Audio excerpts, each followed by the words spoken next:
Aku sendiri merasa heran, kenapa pembantu di rumah kami nggak pernah ada yang betah sampai 3 bulan. Keluar masuk gitulah, aku sih nggak heran, karena ibuku yang kejam dan super ceriwis, seenaknya memerintah dan membentak pembantu.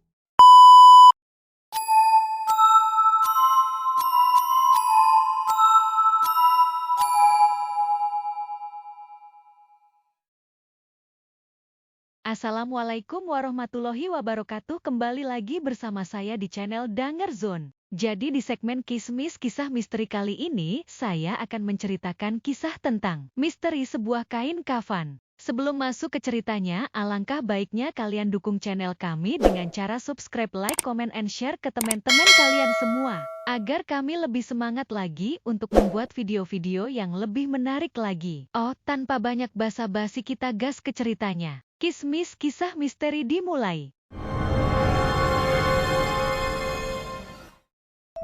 Kisah ini nyata terjadi pada tahun 1998, di mana dialami oleh tetangga saya di kampung. Ibu, sudah cukup, aku malu dengan bisik para tetangga. Kita ini muslim, apa artinya ibu pergi haji ke tanah suci, jika ibu masih jadi lintah darat seperti ini? Pintaku pada ibu yang lagi menghitung uangnya. Diam kamu, sudah. Kamu tidak usah mencampuri urusan ibu. Yang penting kamu bisa sekolah dengan adikmu. Ayahmu juga sudah lumpuh dan seperti mayat hidup. Apa bisa dia beri kita penghidupan? Bentak ibuku di pagi buta. Ya Allah, beri hidayah pada ibuku. Bukakanlah pintu taubat ibuku. Hanya ini ratapan hatiku yang terus aku lakukan. Hof, panas banget hari ini. Suasana kampus benar-benar membosankan. Sudah pelajaran yang sempat memeras otak, belum lagi dosennya yang super killer. Benar-benar suasana yang membuatku merasa jenuh. Bisik hatiku. Kulangkahkan dengan gontai kakiku menuju ke rumah, dengan harapan makan dengan lauk yang sudah tersedia di rumah. Namun lagi-lagi suara memecah di siang bolong. Apalagi kalau bukan ibuku yang bertengkar dan berkacak pinggang dengan orang-orang yang tidak bisa kembalikan uang yang dipinjam. Plus bunga yang aku rasa mencekik leher. Suasana ini gak pernah asing di rumahku, maka dari itu aku gak pernah betah tinggal di rumah. Namun hanya satu yang masih berat, aku tinggalkan di rumah ini, ayahku dan adikku. Semua keperluan mereka aku yang penuhi dan persiapkan. Aku sendiri merasa heran, kenapa pembantu di rumah kami gak pernah ada yang betah sampai 3 bulan. Keluar masuk gitulah, aku sih gak heran, karena ibuku yang kejam dan super ceriwis, seenaknya memerintah dan membentak pembantu. Ayah, minum obat dulu, kataku pada ayah yang lagi termenung. Aku tak pernah lupa menyempatkan diri selalu ke kamar ayah, kamar yang diasingkan oleh ibu. Bahkan sepertinya ibuku menganggap ayah kami sudah tak ada. Ayahku lumpuh total, bicara pun sudah tak bisa. Yang terlihat hanya keriput tua dan lelehan air matanya, seolah isyarat dia ingin segera diambil nyawanya. Untuk memperingan tugasku yang selalu merawat keperluan ayah. Namun sebagai anak, itu sudah kewajibanku. Kutengok jam sudah menunjukkan pukul 12 pagi malam. Entah kenapa perasaan ini tidak enak, haus menyerang di tenggorokan. Kubangunkan tubuhku dengan langkah berat menuju dapur. Namun langkahku terhenti mendadak, karena aku lihat ada sekelebatan orang menuju kamar ibu. Siapa ya? Bikiku. Apa ibu memasukkan lelaki di rumah kami? Dugaan negatif terus berkecamuk di benakku. Dengan langkah pelan, aku dekati kamar ibu. Aku mendengar ada suara erangan dengan bisik-bisik nakal di sana. Astagfirullah. Aku dengar seperti seseorang sedang bercinta. Apakah ibuku sedang berzina? Bisikku dalam hati. Aku buka pintu kamar itu yang ternyata tidak terkunci. Aku teriak sekencang-kencangnya. Bu, apa yang ibu lakukan di rumah ini? Sungguh aku jijik melihat tingkah pola ibu, teriakku padanya. Namun apa yang kudapat? Anak, tidak tahu sopan santun. Main masuk aja ke kamar orang tua. Pelak-pelak, tamparan keras mendarat di pipiku. Aku lari menuju kamarku. Aku nangis, aku malu dengan kelakuan bejat ibuku. Rupanya tanpa sepengetahuanku, ibu sering membawa laki-laki masuk ke kamarnya. Akhirnya bisik-bisik tetangga pun makin membuat telinga gatal. Ternyata Bu Lastri selain seorang rentenir juga seorang pezinah, bahkan katanya juga sih pemuja setan. Banyak para pemuda yang dikencani, namun besoknya sang pemuda jadi seperti orang tua, layu dan sayu. Bisik-bisik tetanggaku. Aku berjalan dengan langkah cepat. Aku malu para tetangga seolah ikut juga memusuhi aku. padahal aku tidak pernah tahu apapun tentang semua ini. Aku lihat rumah dalam keadaan lenggang dan sepi. Pada kesempatan ini, aku beranikan memasuki kamar di mana selalu dikunci oleh ibu. Aku tidak kehabisan akal. Aku buka paksa dengan berbagai cara. Bagaimanapun aku harus tahu apa yang ada di kamar itu, di mana ibuku selalu menghabiskan waktu berlama-lama di dalamnya. Akhirnya usahaku tidak sia-sia. Aku lihat kamar itu semuanya serba hitam. Mulai dari spray, warna tembok, dan ada cermin yang kelihatan sudah tua, serta bau dupa dan aroma mistik yang langsung menyergapku. Tanpa sengaja mataku tertuju pada lemari di pojok kamar. Dengan sedikit perasaan was-was aku buka. Masya Allah, rupanya uang dengan bertumpuk-tumpuk kulihat di sana, serta lempengan emas dan berlian. Begitu banyakkah harta ibuku? Bisikku seolah tak percaya. Aku masih terus menyusuri kamar ini, dan kini perhatianku tertuju pada sebuah meja kecil bersusun. Di sana ada toples kecil yang ternyata isinya seperti bulu dan rambut. Namun, aku tak tahu apa maksudnya itu. Di dalam kamar itu aku terus mengumandangkan asma-asma Allah dan ayat kursi, karena aku merasakan ada sesuatu yang sepertinya terus mengawasiku. Aku temukan juga kain putih yang kumal tersimpan dalam kotak tua. Apa ini? Aku amati, baunya busuk banget. Ku bawa keluar kain itu untuk aku cuci.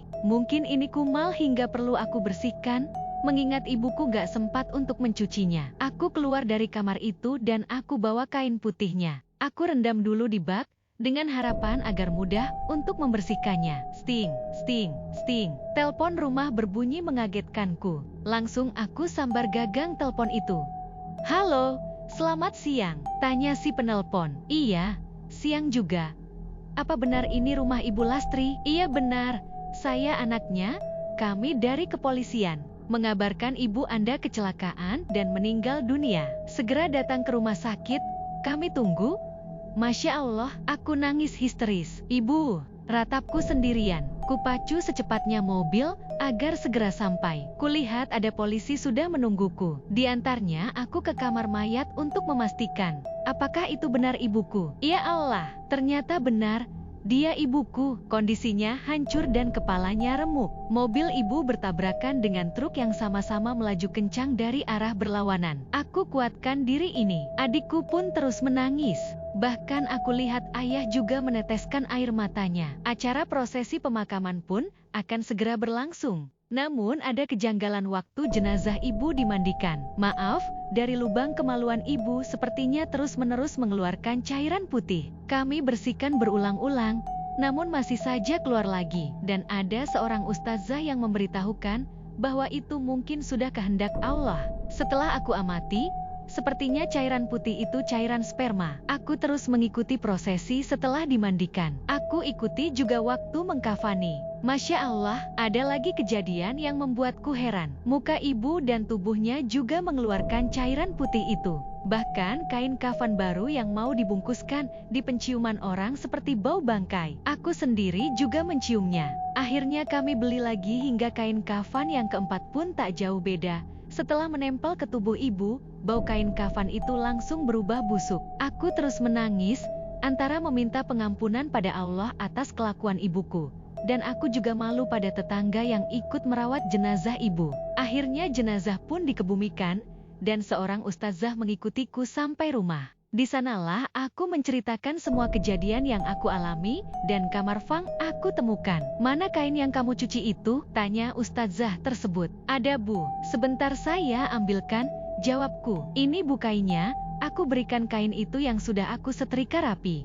Masya Allah nak, ini bukan kain biasa, tapi semacam jimat yang entah di mana diperoleh ibumu, dan pada siapa ibumu pernah berguru. Baiklah, saya akan ceritakan sedikit yang pernah saya tahu. Kain kafan ini bisa mendatangkan kekayaan dengan cara memuja pada setan, dan dapat melancarkan segala usaha. Namun kain kafan ini akan hilang khasiatnya jika ditemukan orang dan dicuci, dan disitulah awal petaka bagi pemujanya. Cerita Bu Ustazah. Ya Allah, ampuni ibuku.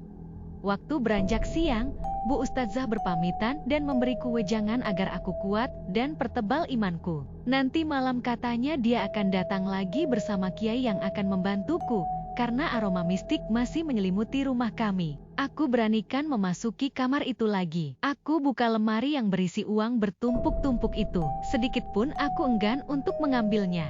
Aku buka ada laci kecil, dan aku temukan sebuah buku tua. Sepertinya buku ajaran sesat yang ditulis mungkin oleh guru ibuku. Aku bawa buku itu dan aku baca yang tertulis di sana. Dengan kamu bersetubuh setiap hari Senin dan Kamis, maka kamu akan awet muda serta harta, dan nilai kewibawaanmu pun akan bertambah. Takkan ada orang yang berani melawanmu atau menentangmu. Itulah aura kain kafan itu. Maka dari itu saat kamu bersetubuh, mintalah pada lawan mainmu untuk membuang spermanya sedikit ke tubuhmu. Lalu kamu ambil sedikit dan kamu usapkan ke muka. Usapkanlah dengan kain kafan yang telah kamu peroleh dariku dan dari sperma mereka. Kamu telah menghisap auranya lewat kain kafan itu, maka lawan mainmu akan tampak layu karena auranya telah kau ambil.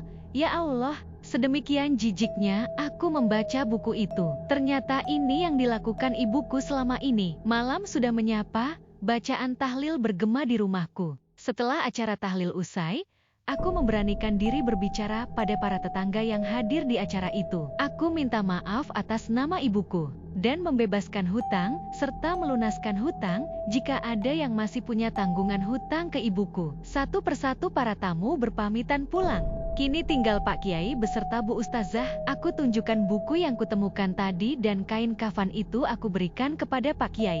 Astagfirullahalazim. Begitulah laknat setan menjerumuskan umat manusia yang tipis imannya. Padahal ibumu sudah berhaji. Rupanya hanya buat kedok belaka. Saya masih mencium aroma panas dan mistik di rumah ini. Baiklah, saya akan mulai membacakan doa dan menyempurnakan ibumu, kata Pak Kiai. Suasana benar-benar mencekam. Aku diliputi perasaan yang teramat takut. Namun ketakutanku itu tercium oleh Bu Ustazah. Beliau menggenggam tanganku dan menyuruhku untuk membaca ayat-ayat suci Al-Quran semampuku. Kami berkumpul di ruang tengah. Aku, Bu Ustazah, ayahku dan juga adikku, kami semua berkumpul dan dilingkari oleh... Oke, mungkin segitu saja cerita yang bisa kami sampaikan. Mudah-mudahan dapat menghibur kalian semua. Dan jangan lupa ikuti kami terus ya. Wassalamualaikum warahmatullahi wabarakatuh.